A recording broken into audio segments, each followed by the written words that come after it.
মাহফিলের প্যান্ডেলে বসে থাকলে প্রত্যেকটা নিঃশ্বাসে 10 নেকি হবে, এরকম বর্ণনা সঠিক কিনা?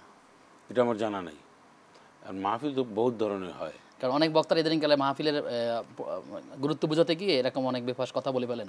এই ক্ষেত্রে যদি না, আপনি ওনাকে জিজ্ঞেস করেন যে 10টা করে যদি নেকি হয় তাহলে এই নেকির ভাগী তো আপনি তো আরও বেশি নেকির ভাগী। তাহলে আপনি এখানে কত টাকা দিয়ে আসছেন, কত টাকা কন্ট্রাক্টে আসছেন, কত টাকা অ্যাডভান্স নিয়ে আসছেন, কত টাকা কি, এগুলি আসলে আসলে কি জানেন, আমি একটা কথা বলি, তাকওয়া যখন হারিয়ে যায়, পরেজগারি মুত্তাকিন, আল্লাহর ভয় যখন, নীতি নৈতিকতা যখন মানুষ টাকার কাছে জিম্মি হয়, টাকার সামনে দুর্বল হয়ে পড়ে, তখন মুখ থেকে অনেক সময় অনেক কিছু বেরিয়ে আসে, হৃদয় থেকে আসে না। এগুলি সব মৌখিক কথা।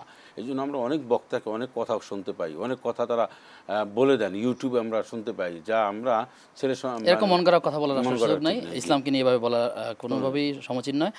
শাইখ একজন প্রশ্ন করেছেন যে আমি একটি হোটেলে চাকরি করি, সেখানে হালাল খাবারও বিক্রি হয় এবং হারাম খাবারও বিক্রি হয়, আমার জন্য এই প্রতিষ্ঠানে চাকরি করা বৈধ কিনা? ওনার হালাল খাবার যেটা বিক্রি হয় উনি এইখানেই সংশ্লিষ্ট থাকবেন, এই কাজটাই উনি করবেন। আর ওনাকে হালাল এবং হারাম দুইটার উপর যদি এই বেচা বিক্রি বা এই দুইটা কার্যক্রমের সাথে ওনাকে যদি বাধ্য করা হয়, তাহলে উনি আর এখানে কাজ করবেন। আর বিকল্প একটি উপায় চিন্তা করবেন। জি জি।